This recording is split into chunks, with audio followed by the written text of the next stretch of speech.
네, 진단 기능에 대해서 한번 알아보도록 하겠습니다. 네, 왼쪽 상단에 진단 버튼을 누르십니다. 진단 기능에 있어서 제일 첫 번째 하셔야 되는 것은 차종 선택입니다. 자, 차종 선택하는 방법은 두 가지가 있습니다. 첫 번째, 오토빈이 지원이 된다면, 뭐 현대기아차 기준에 한 15년 이후 차량들은 오토빈이 지원됩니다. 그러니까 오토빈이 지원된다면 자동 선택으로 진행을 하시면 되고요. 오토빈이 지원되지 않으면 수동으로 자동을 선택해 들어가셔야 됩니다. 자, 한번 보겠습니다. 한국차, 네, 현대차. 네, 먼저 수동 선택을 어떻게 하는지 한번 보시면 제일 하단에 수동 선택이 있습니다. 자, 수동 선택 국내 버전에 해당하겠죠. 네, 국내 버전. 자, 간혹 여기에서 우리가 이제 최신 차종들 혹은 또 아주 오래된 차종들 뭐 일부 몇 차종들 어, 이 국내 버전으로 넘어오면서 오류가 생겨서 이렇게 버그가 생긴 것들이 있습니다. 이제 잘 진단이 안 찍히거나 통신이 불량일 때 해외 북미 버전으로 한번 들어가 보시면 해외 북미 버전으로 들어가 보시면 예, 잘 수행이 되기도 합니다. 참고를 하시고요. 자, 우리는 이제 국내 버전 해당 차량 아이오닉 차량입니다. 네, 아이오닉 차량 차종의 앞 글자만 이렇게 정리해 두었습니다. 오른쪽에 자, 예, 아이오닉의 그 다음에 아이오닉 일렉트로닉, 예, 아이오닉 일렉트로닉, 아이오닉 5네요. 아이오닉 5. 자, 22년식 160kW 이렇게 찾아 들어가시면 됩니다. 위에 상단에 아이콘들이 하나가 형성되는 것들을 볼 수 있습니다. 한 단계 넘어갈 때마다 네, 그 직전 단계에 해당하는 단계로 이렇게 눌러서 찾아 들어가시면 됩니다. 되시겠죠? 네, 그러면 이제 오토빈 기능으로 와보겠습니다. 진단 누르시고 한국차, 현대차, 자, 국내 버전 오토빈이 지원이 된다면 해당 차종의 이력들이 올라올 것이고요. 아니면 수동으로 찾아 들어가셔야 됩니다. 네, 지금 올라오네요. 아이오닉5의 22년식에 160kW에 96,000km 정도 주행했습니다. 자, 오른쪽 하단에 보실까요? 리콜 인포메이션이라는 게 있습니다. 예, 리콜 인포메이션은 한국 리콜 센터, 자동차 리콜 센터랑 연동시켜서 차량 번호를 입력하게 되면 법적인 리콜 해당 사항이 있는지 없는지를 보여주는 겁니다. 우리 뭐 정비하는 데 도움이 되시겠죠? 자, 이제 확인 눌러서 차종을 선택합니다. 자, 160kW. 자, 여기서 시스템 서치라는 것은 이 40개 모듈을 전체 고장을 서칭한다라는 뜻입니다. 자, 전체 고장 코드 한번 해보겠습니다.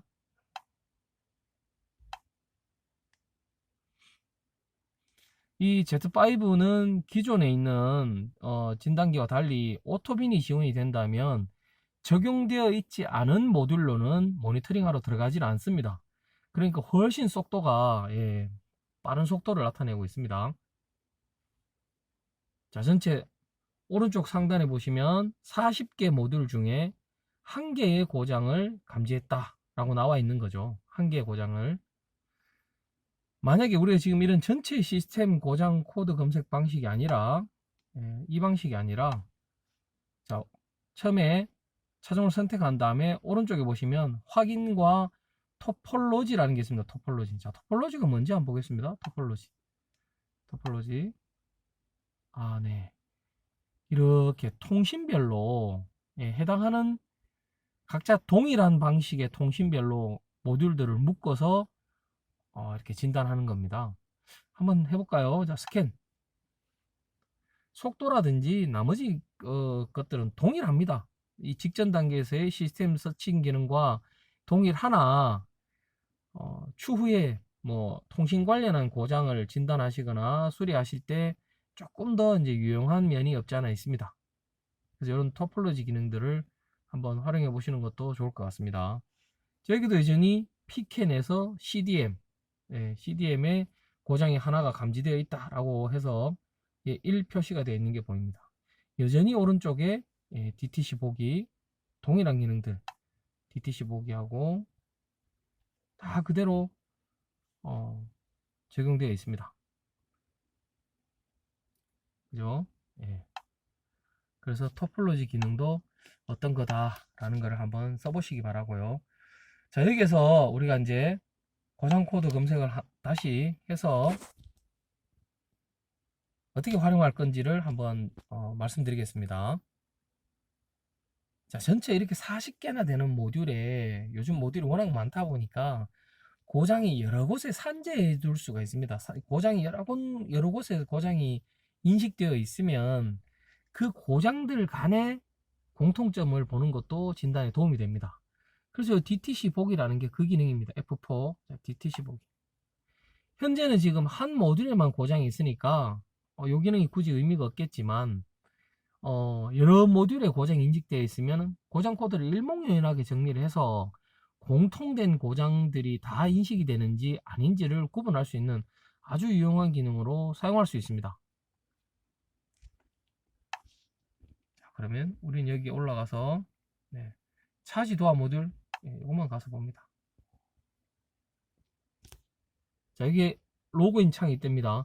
2018년 넘어가는 국내 차량들 같은 경우에 보안 게이트웨이 모듈 방식을 씁니다. 그렇게 해서 와이파이가 반드시 연결이 돼 있어야 우리가 그 보안을 이렇게 해제하고 차량을 진단하고 부하 기능을 수행할 수 있습니다. 자, 이거는 한 번만 내가 인증을 하면 그 다음에 와이파이가 끊겨도 다시 내가 나오지 않은 다음에는 계속해서 수행하던 기능들은 수행하실 수 있습니다. 자, 차지도화 모듈 갔더니만 고정 코드 분석. 고정 코드 분석에서 이렇게 확대 축소도 가능합니다. 지금 확대 축소하시고, 자, 이게 오른쪽에 돋보기 그림이 있습니다. 돋보기 한번 눌러 보겠습니다. 네, 구글링 하는 쪽으로 연계되도록 되어 있네요. 자, 이게 이제 구글링이다 보니까 정비 지침서가 아니지 않습니까? 그래서 그냥 고장 이 정비의 방향성을 참고하는 정도로 활용해 주셨으면 좋겠습니다. 자, 그 다음에 CDM 배터리 전압 낮음이 만약에 영어로 나온다라고 생각하시면 해당 글자를 1초 동안 꾹 누르고 계십니다. 꾹 누르고 계시면 이렇게 번역되도록 번역 프로그램이 하나 깔려 있습니다. 자, 영어로 되어 있을 때 이거는 이해되시죠? 네. 그 다음에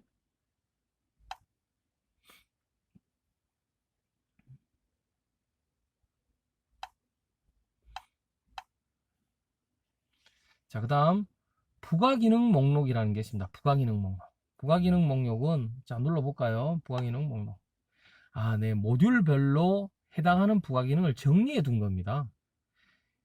예를 들어서 우리가 전기차의 고전압 배터리 진단을 하기 위해서 부가기능을 어디에 들어가야 될지를 우리가 일일이 찾아야 됩니다. 찾기 힘들죠. 그랬을 때 여기 EV 배터리 시스템에 고전압 배터리 진단이라는 기능이 있네요. 자, EV 배터리 시스템이 있다는 거죠. EV 배터리 시스템. 자, EV 배터리 시스템에 있습니다. EV 배터리 시스템. 자, 그럼 EV 배터리 시스템에 있어서 고전압 진단에 들어가 봅니다. 자, EV 배터리 시스템. EV 배터리 시스템. EV 배터리 시스템에 들어가면 고전압 진단이 있더라 라는 그야말로 부가기능 목록을 정리해 둔 겁니다.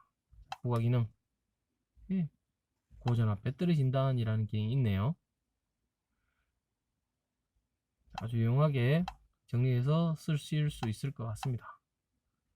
자, 부가기능. 그 다음에 고장 코드 소거라는 것도 각 모듈로 들어가서 고장 코드를 소거하는 게 맞지만 간혹 모든 DTC 소거라는 기능을 활용해서 소거를 했을 때 소거가 되기도 합니다. 그래서 꼭 모든 DTC 소거를 꼭 한번 하셔가지고 다시 재점등 되는지 삭제가 안 되는지도 확인을 반드시 하셔야 됩니다. 자, 여전히 고장 코드 한계가 있네요. 자, 현재 고장으로서 우리가 인식할 수 있습니다.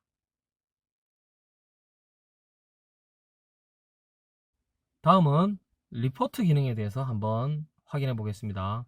자, 차지 도화 모듈에 우리가 전체 고장을 검색했을 때 이런 고장 코드가 있다는 거죠. 이런 고장 코드가 DTC 보기를 했습니다. DTC 보기를 했더니만 현재 고장이 이런 고장이 있다 라는 거를 고객한테 리포팅 해주기 위해서 어떻게 저장하느냐. 오른쪽 상단에 리포트 생성이라는 게 있습니다. 자, 리포트 생성. 그 다음에 진단 리포트 작성합니다.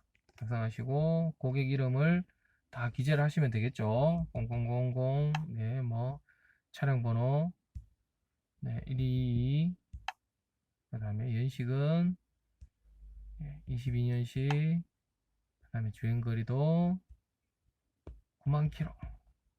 이렇게 했습니다. 이렇게 저장을 해서, 자, 이제 하나의 우리가 고장 진단했던 고장 코드 발생한 이 아이오닉 차량이 리포트가 하나가 작성된 겁니다. 여기서 이제 정밀 리포트를 작성하기 위해서, 자, 정비 전 스캔 결과 저장되지 않음이라는 게 있습니다. 여기에 추가 버튼을 누릅니다. 저장. 뭐냐면 현재 고장을 정비 전이지 않습니까? 여기 저장을 했다는 겁니다. 이렇게 되시죠? 그 다음 만약에 수리를 이렇게 저렇게 하고 난 다음에도 똑같이 여기다가 하시면 저장이 됩니다.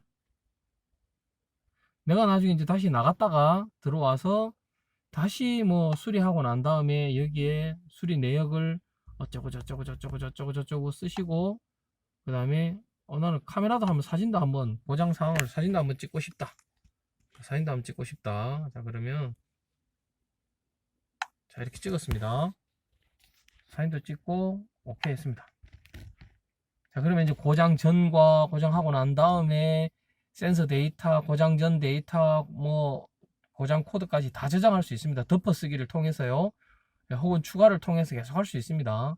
자, 그 다음에 메모리 첨부 파일 다 했습니다. 자, 이 한 것들을 우리가 이제 확인을 해 봐야 되지 않습니까? 자, 확인을 할 때 전체 창을 탁 누르시면 PDF로 저장을 할 수도 있고요. 메일로 보낼 수도 있습니다. 자, 메일로 한번 보내 보겠습니다. 자, 메일 전후, 그 다음에 비교 카메라 찍은 것까지 첨부 파일 반드시 체크해 주시고요.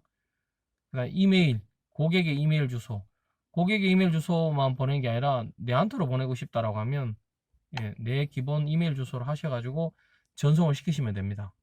자, 전송 보내기 전에 미리 보기 한번 볼까요? 미리 보기 한번 보겠습니다.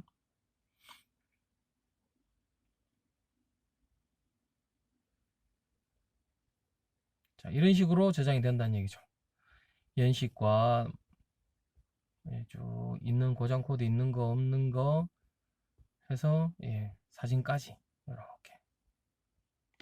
이렇게 해서 전송 보내겠습니다.